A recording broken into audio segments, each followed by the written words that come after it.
Are there any drugs in this house?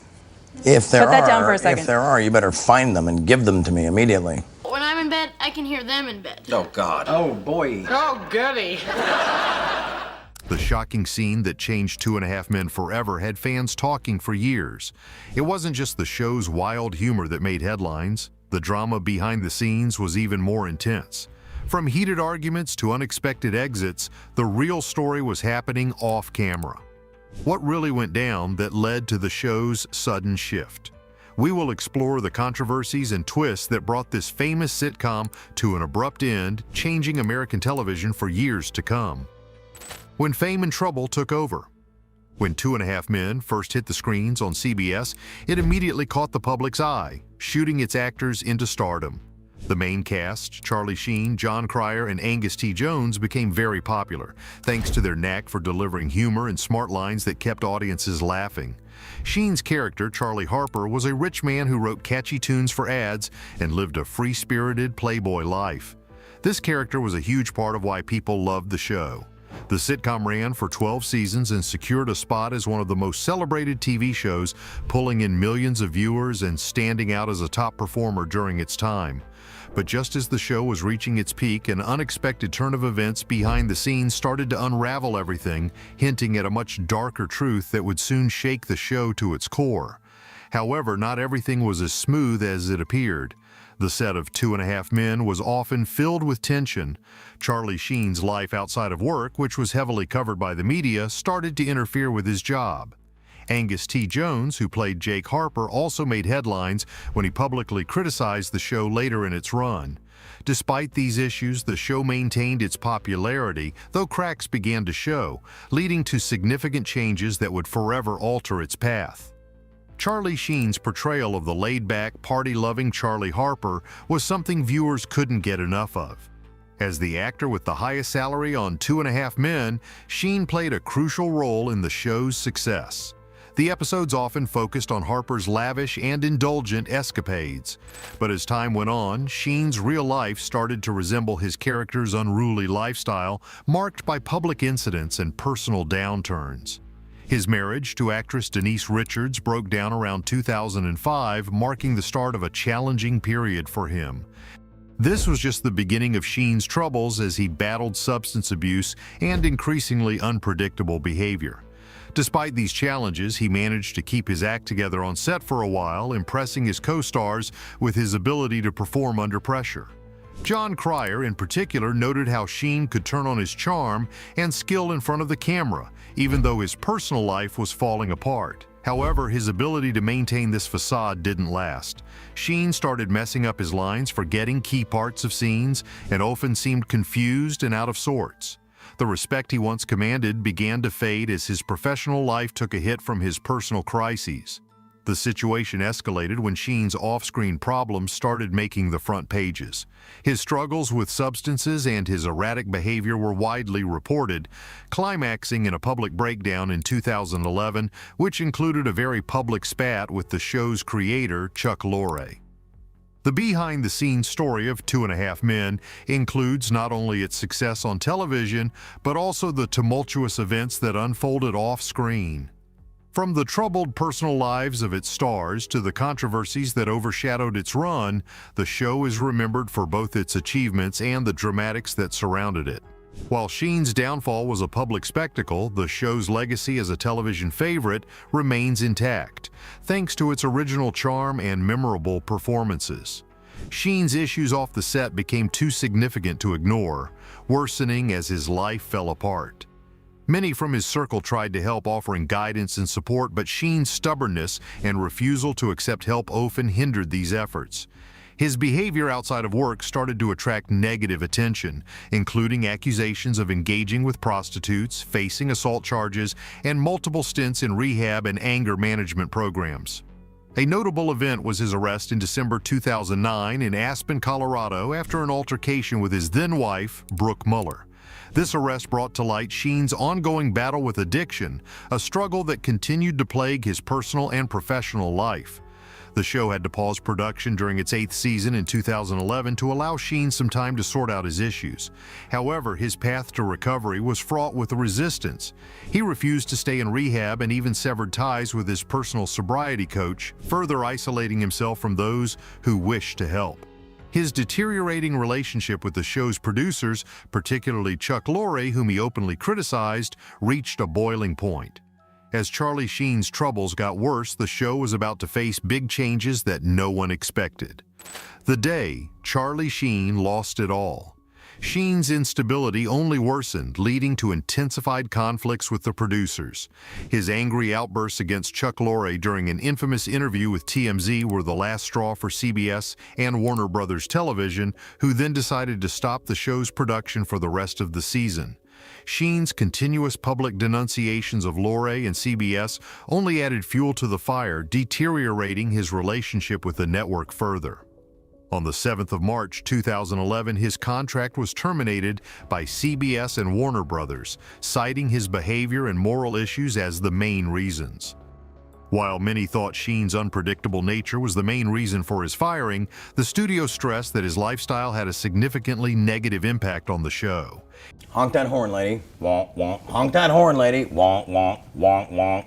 His departure marked the end of his role on 2.5 Men and resulted in substantial financial losses for the network, affecting many who depended on the show's continuation. The financial fallout from Charlie Sheen's exit from 2.5 Men was immense, both for him and for CBS. At the peak of his career on the show, Sheen was earning an incredible $1.8 million per episode, making him one of the highest-paid actors in television. Over a season, his earnings would total nearly $100 million. However, his dismissal meant the end of this lucrative arrangement, leaving him to face significant financial difficulties due to his previously extravagant spending habits. Charlie Sheen, despite making heaps of cash from his acting career, particularly from his stint on a popular TV show, is now down to a net worth of about $10 million. His extravagant spending habits and heavy spending on substances have nearly wiped out his once enormous wealth. Sheen's life is a perfect example of how excessive living and the costs of fame can lead to downfall if not managed properly. Caught up in the whirlwind of the show's drama between characters played by Charlie Sheen and John Cryer, Angus T. Jones stood out as Jake Harper. In 2.5 Men, he played the half in the title, portraying Alan's son and Charlie's nephew. His character Jake, who wasn't the sharpest tool in the shed but was still endearing, became a fan favorite for his goofy antics and added a lot of humor to the show. Throughout the show, Jake evolved quite a bit. Initially depicted as a clever yet underperforming student due to his parents' split, he later became notably worse academically. His character became more comical, focusing on his simple-mindedness. A standout scene in the 10th season shows Jake confusing the letter O for a zero in the word million, illustrating his intellectual decline. Angus T. Jones was just 9 years old when he landed the role on 2.5 Men, but his spot-on comic timing and seamless interaction with the other actors quickly made him a standout. The audition process was short for him. He was the first and only boy to audition, and he impressed the show's creator, Chuck Lorre, right away with his skill and poise, securing the role immediately. However, as Jones grew up, he started to see the show in a different light. Initially oblivious to its adult content, he eventually recognized that it didn't match his personal values. This led him to boldly ask his audience to stop watching the show, stating his discomfort with its themes. Jones distancing himself from the show was a pivotal moment in his career, marking a move away from his famous role. 2.5 Men was not just about laughs. Off-screen, it was filled with personal struggles, from Charlie Sheen's publicized issues and dismissal to Jones's critique of the show and its alignment with his beliefs. One of the show's memorable characters was Berta, the housekeeper known for her sharp tongue, played by the late Conchata Ferrell. Ferrell's portrayal brought a unique charm to Berta, originally envisioned with an Eastern European accent by the creators. However, Ferrell felt a gruff trailer park accent would better suit Berta, and her decision paid off during her audition, immediately winning over Chuck Lorre and the team. With Sheen out, the show needed a fresh start, and what happened next caught everyone off guard. The child actor who walked away.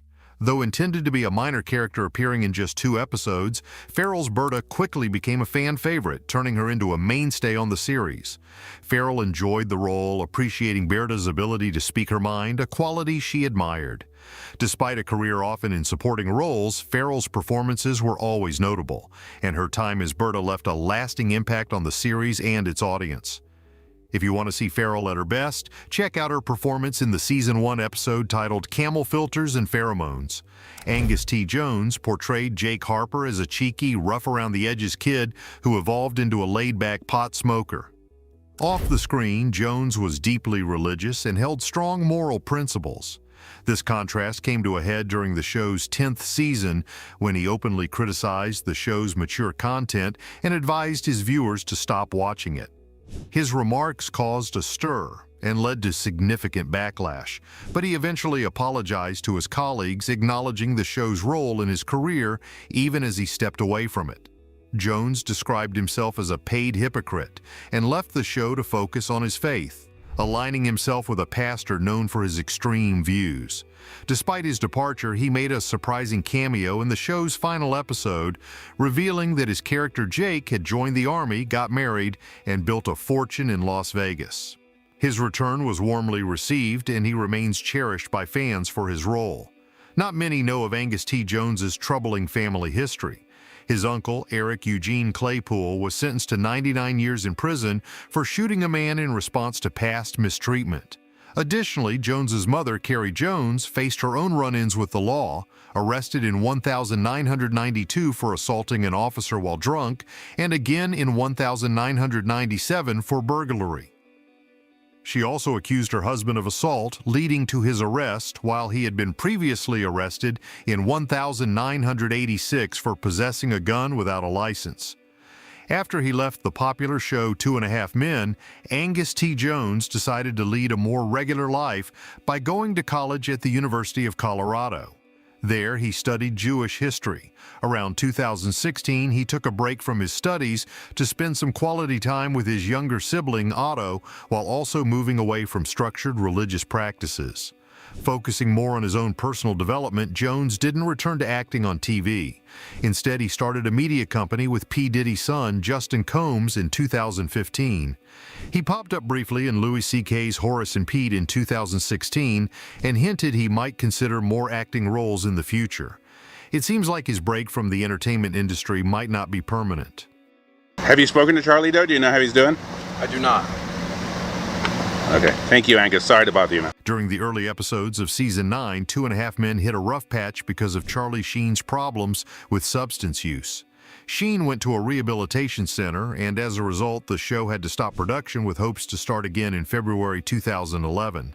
However, Sheen was later replaced by Ashton Kutcher that season. Kutcher's character, Walden Schmidt, a very wealthy internet entrepreneur, ended up buying Charlie Harper's beach house after Charlie's character was humorously said to have died in Paris. This change set a new direction for the show. The 9th season saw a new plot unfold with Alan and Jake now sharing the beach house with Walden, the new owner. In an odd twist at the end of the season, Charlie's character made a comeback, this time portrayed by Kathy Bates, with his spirit stuck in an elderly woman's body. In the final episode, Charlie meets his end under a piano, performed by a stunt double, as the creators had hoped Sheen would return to make fun of substance misuse. But Sheen turned them down, aiming for a more respectable comeback on TV with a new series, The Harpers. The finale took a dig at Sheen, ending the 12-season run on an odd note but solidifying its place in TV comedy history. The fight between Sheen and Lorre wasn't over, and the tension was about to reach its highest point. How Ashton Kutcher saved the day. While the public dispute between Charlie Sheen and the show's creator Chuck Lorre was unfolding, many didn't see the pressure Lorre was under. Despite having other successful shows like Modern Family and The Big Bang Theory, Sheen's continuous insults, where he called Lorre a clown, added a lot of tension. This led to frequent disagreements on the set. Entertainment Weekly reported that this constant strain deeply affected Lorre, to the point where he thought about quitting 2.5 Men by 2011 because he felt very disrespected. CBS stood by Lorre and chose to let Sheen go, focusing more on moral grounds than financial reasons. With Sheen gone, there were doubts about the show's future. Lorre considered putting his energy into his other projects, Mike and Molly and The Big Bang Theory. The word you just used is the whole thing. It's trust. You have to go on faith. This is just a matter of, I like this, I hope you do too. Nonetheless, two main reasons kept Two and a Half Men alive: the significant financial benefits from existing syndication deals and the need to find a good replacement for Sheen. Finding the right new lead became essential, with actors like Hugh Grant being considered. Ultimately, the decision to keep the show going was driven by financial interests and finding the right talent. When Charlie Sheen left Two and a Half Men, the series found itself in a tricky situation, uncertain about its future. It was tough finding someone suitable to fill such a prominent role. The producers realized that John Cryer's character, Alan, couldn't hold up the show by himself, so they began looking for a new main actor. Ashton Kutcher eventually got the role, although he wasn't the only one considered. Hugh Grant was also in the running for Sheen's old role. In a conversation with Howard Stern, Grant revealed that he was offered a tempting $1 million per episode. Despite this attractive offer, Grant hesitated because he wanted to see the script for his character first before committing. He was cautious about agreeing to a role without knowing what his character would be like, saying, "I'm too scared to sign up without a script." They make brilliant TV shows, really, but I said I'm too scared to sign up without a script. He later joked about regretting his decision when he realized how much TV stars make in the United States, but ultimately his decision opened the door for Kutcher to join the series successfully. When Ashton Kutcher came on board Two and a Half Men, it was quite a surprise even to him. Transitioning from films back to a sitcom seemed like a backward move. However, in his chat with Howard Stern, Kutcher explained why he chose to play Walden Schmidt. His previous agent, associated with William Morris Endeavor, convinced him of the show's potential, especially if it was renewed for additional seasons, highlighting the financial benefits. Kutcher learned about Charlie Sheen's whopping earnings of $1.8 million per episode and informed his agent he'd accept the role if he could secure a similar arrangement. Although Kutcher's paycheck didn't match Sheen's, he negotiated a profitable deal for $700,000 per episode, which kept him on the show for 4 seasons. Filling Sheen's shoes as the billionaire Walden Schmidt was a big challenge. Kutcher noticed that Walden's character developed differently from the initial pitches, but he trusted the showrunner Chuck Lorre's vision for the role. Besides his acting career, Kutcher's investments in major corporations have helped him build an estimated net worth of $200 million. Years after he left Two and a Half Men, Charlie Sheen still had strong negative feelings toward Chuck Lorre. In a 2017 interview on Kiss FM's Kyle and Jackie O Show, Sheen harshly criticized Lorre, telling him to go to hell, and using harsh language to show his anger. Sheen claimed he had made $4 billion for Warner Brothers over his career. This was not the first time Sheen had publicly attacked Lorre. In 2015, a TMZ video captured Sheen threatening Lorre, suggesting the showrunner felt bold enough to eliminate Sheen's character during a live TV show. Was Two and a Half Men truly brought down by one controversial scene, or was there something deeper going on behind the scenes that we never got to see? Could there be more to the story than we know?